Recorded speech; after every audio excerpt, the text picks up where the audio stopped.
Every schoolbook tells you Athens was the birthplace of democracy. Very few tell you it was also one of the world's first great protection rackets at sea. In the 5th century BCE, Athens did something extraordinary. It found a way to turn water into money, not by magic, by tribute. It didn't need to conquer every island with armies. It only needed one thing: control of the sea lanes.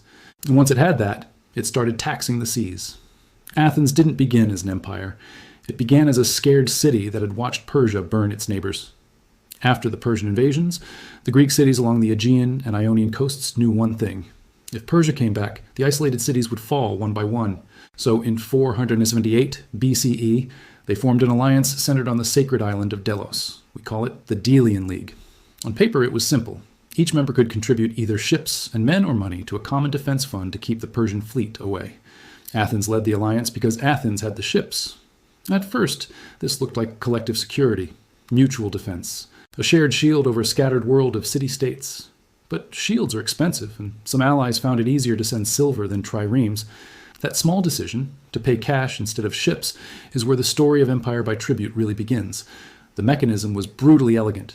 Instead of each city-state fielding its own fleet, more and more of them opted to pay a yearly contribution, the phoros, the allied tax, in silver. Athens then used that silver to build and man its own navy, which supposedly defended everyone. The logic sounded reasonable. You don't need your own ships. You don't need your own harbor defenses. Just pay us. We'll patrol the seas. You'll be safe. It wasn't called a tax. It was called tribute. But functionally, it was a charge on access to security and to the sea itself. We know this system in remarkable detail because Athenians were obsessive record keepers. They carved the tribute payments into stone, long lists of city names with amounts beside them. Year after year, you can see the flow of silver toward Athens. 1/60th of each city, as tribute, the first fruits, was publicly dedicated to the goddess Athena, carved into the rock of the Acropolis.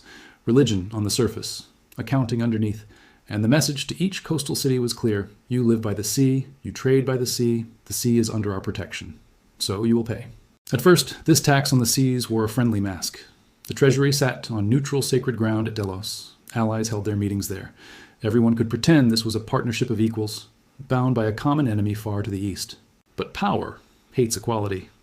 When the island of Naxos tried to leave the League in the 470s BCE, simply exit what had been a voluntary alliance, Athens responded with force. Athenian ships surrounded it. The island was besieged, its walls dismantled, its fleet confiscated.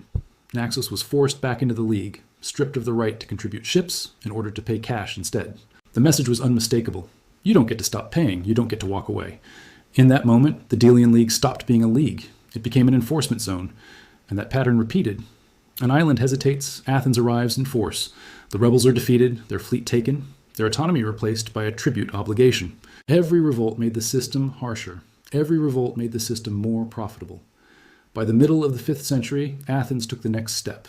It ordered that the League's treasury be moved from Delos to Athens itself, supposedly because Delos was no longer safe. On the surface, it sounded practical.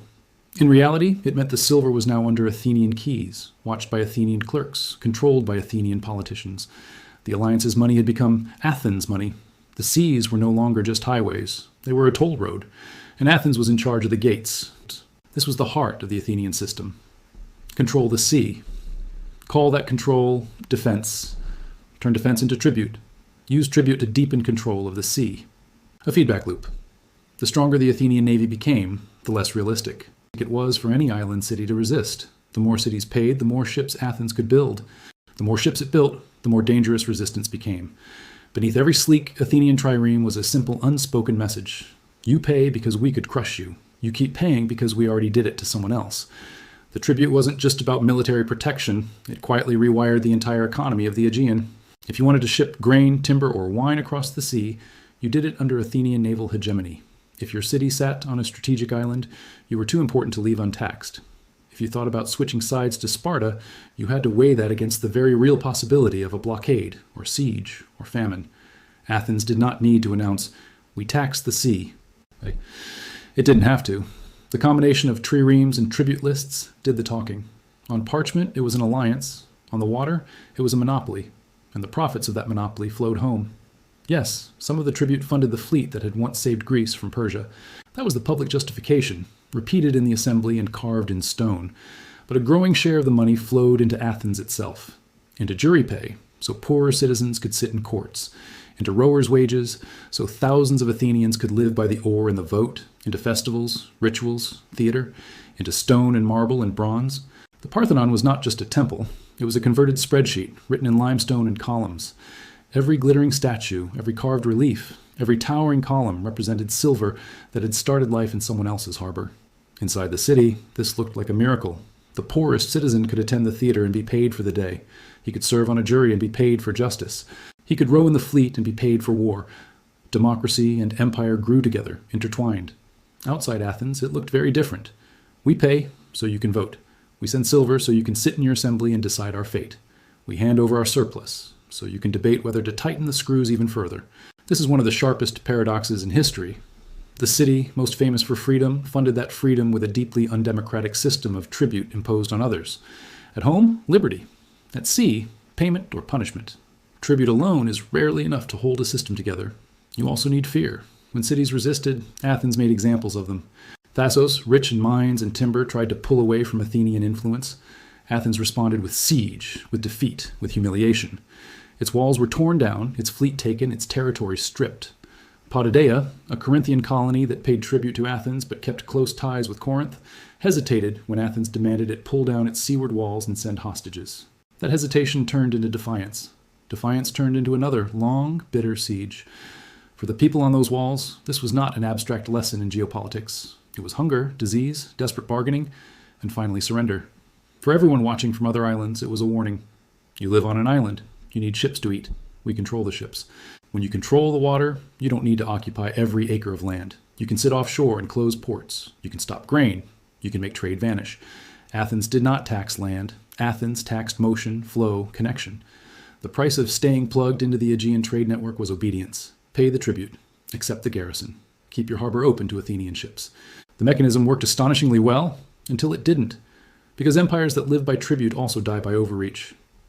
By the later 5th century, Athens' transformation from alliance leader to imperial master was obvious.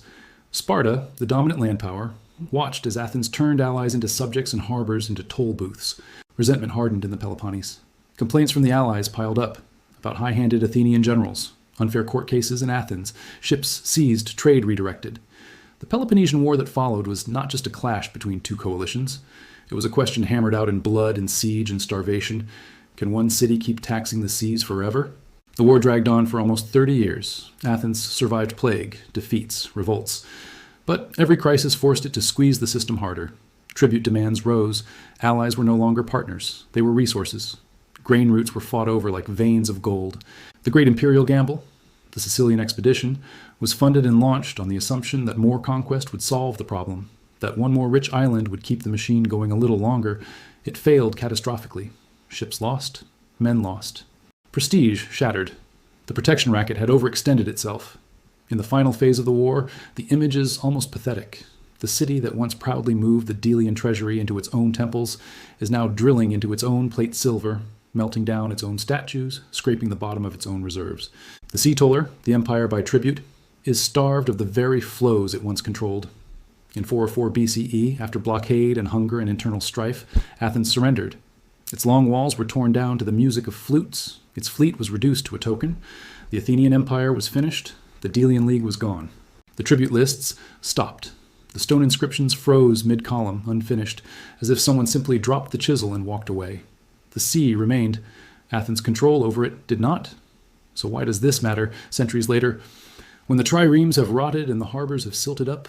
Because the pattern is bigger than Athens. Whenever a power dominates critical routes, seas, canals, straits, flight paths, payment networks, digital infrastructure, it faces the same temptation. We are not taxing you, it says. We are simply charging fees for security, for stability, for keeping the lanes open. Call those payments tribute, dues, membership tariffs, sanctions relief, access charges, transaction fees. The labels change. The logic does not. Control the arteries of movement, and you can begin to price that movement. Reward friends with smooth passage. Punish rivals with delays, inspections, blockades, or sudden rule changes. Channel trade through your ports, your banks, your currencies. Build a domestic system that looks generous, stable, and wealthy, partly funded by everyone who plugs into your network. Athens did it with wooden hulls and carved stone. Others have done it with steamships and gunboats, with custom stations and telegraph cables, with reserve currencies and digital transfers.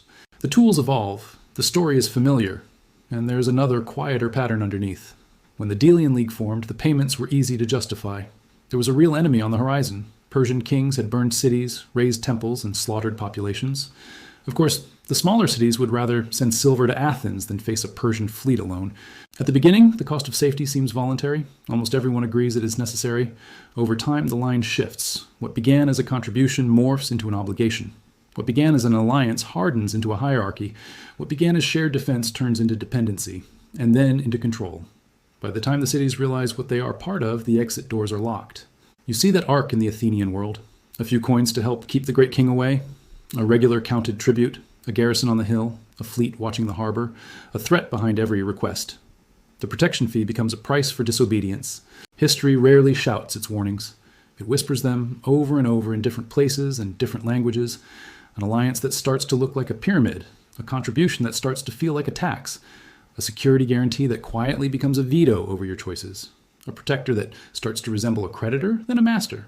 When you hear modern language about burden sharing, about freedom of navigation, about guardians of choke points and rules-based orders, it is worth remembering what once happened around the Aegean. A nervous coalition facing a giant, a charismatic naval power taking the lead, a common treasury for mutual defense. Then, step by step, tribute lists, sieges, marble temples, and finally collapse.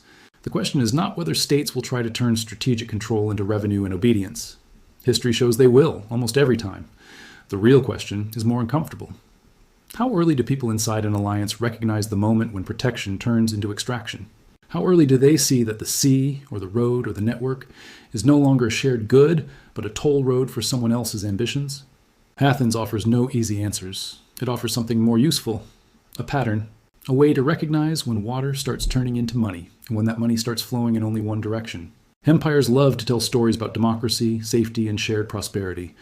The stone tribute lists of Athens tell another story.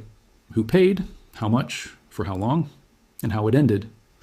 The story of Athens is not simply a warning against power, it is also a warning about comfort. For many ordinary Athenians, the empire felt normal, even righteous. The ships came and went, the markets were busy, the festivals were lavish. As long as the tribute poured in, the system felt stable. Only on the edges, in the islands that paid and resented, did the true cost appear early.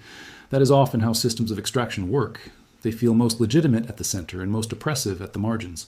The citizens who benefit are the last to sense the danger, because their daily life is subsidized by a flow they do not have to think about. Until one day, they do. When the flow reverses or stops, when the tribute dries up, the center feels the shock most of all. Athens teaches that empires built on tribute stand on three fragile pillars: fear, habit, and belief. Fear of the alternative, habit of payment, belief that the protector is indispensable. Break any one of those for long enough and the structure starts to shake. Break all three, and even the mightiest navy cannot keep the sea loyal. In the end, the Aegean returned to being what it had always been: open water between rocky coasts. The attempts to own it, to tax every wave and every cargo, passed away with the generation that believed they could. What remained were the ruins on the hill, the faint marks of letters on stone, and the recurring human impulse to try the same thing again under a different name. History has the answers, you only have to learn where to look.